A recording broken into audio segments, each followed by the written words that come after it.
ఏదైతే నెల్లూరు జిల్లా బుచ్చిరెడ్డిపాలెంలో సీఎం జగన్ మీద చంద్రబాబు నాయుడు మాజీ ముఖ్యమంత్రి చాలా తీవ్రమైన ఆరోపణలు చేశాడు. జగన్ రేపు నిన్ను చంపితే ఏమవుతుందని మాట్లాడాడు.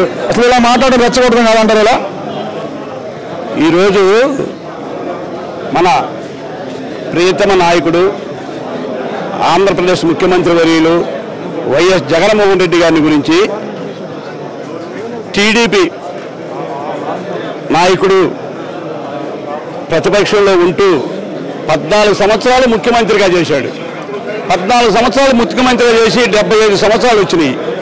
ఈరోజు ఎలక్షన్లో ఓడిపోతాము అని ఒక భయంతో కుల మతాన్ని రెచ్చగొట్టే విధిగా ఒక సీఎంను పెట్టుకొని నిన్ను చంపితే ఏం చేస్తావు, అసలు ఎవరు వస్తారు నిన్ను చంపేస్తే కూడా అనే భాష వాడటము, ఆయన అసలుకి మైండ్ నుండి మాట్లాడతాడో మైండ్ లేక మాట్లాడతాడో ఎవరికి అర్థం కావట్లేదు. ఎంతసేపటికి ఓడిపోతాననే భయంతో ఒక ముఖ్యమంత్రి గారిని పట్టుకొని చంపేస్తారు అనే భాష మాట్లాడతాడు. కాబట్టి దీని మీద ఎన్నికల కమిషన్ వాళ్ళందరూ కూడాను చర్య తీసుకొని ఎట్టి పరిస్థితుల్లో కూడా ఆయన అన్న దానికి ఆయన మీద కేసు అయినా పెట్టేసి ఆయన ఒక క్రిమినల్ కేసు పెట్టాలి. ఎందుకంటే ఒక ముఖ్యమంత్రిగా చేసిన వ్యక్తి ఒక ముఖ్యమంత్రిని చంపేస్తే ఏమవుతారనే భాష వాడాడు. కాబట్టి ఆయన మీద తగిన చర్యలు తీసుకోవాలని చెప్పని ఎన్నికల కమిషన్ గారిని కోరుకుంటున్నాం. కానీ ఎలక్షన్ కమిషన్కి ఇప్పుడు మీ పార్టీ వాళ్ళు ఏం ఫిర్యాదు అందించలేదా? అది అక్కడ చూసినట్లయితే గతంలో కూడా ఈ దున్నపోతే ఏ తిరిగి తీసుకుని ఉన్న రావాల్సిన కొట్టనని చెప్పేసి మాట్లాడాడు.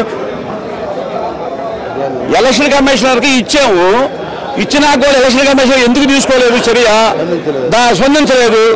దానికోసం కూడా ఎందుకంటే మేము కూడా 1-2 మాటలు మళ్ళా కూడా ఇచ్చున్నాము.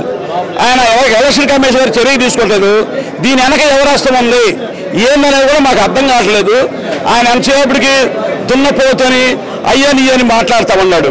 అసలు ఎందుకు మాట్లాడతాడు? ఆయన మైండ్ నుండి మైండ్ లేక మాట్లాడతాడు. అంటే దారుణమైన వ్యాఖ్యలు చేశారు. మరి దాన్ని ఎందుకు మీరు ఇప్పుడు ఏదైతే కోర్టును ఆశ్రయించవచ్చు కదా?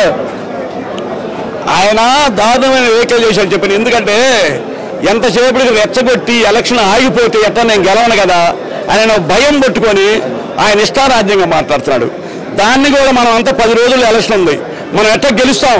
175 కూడా సత్తా జగన్మోహన్ రెడ్డి గారికి ఉంది.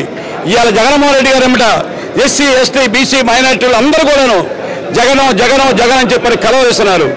దాని మీద వాళ్ళు గెలవలేకనే ఆయన ఇష్టారాజ్యంగా మాట్లాడుతున్నాడు.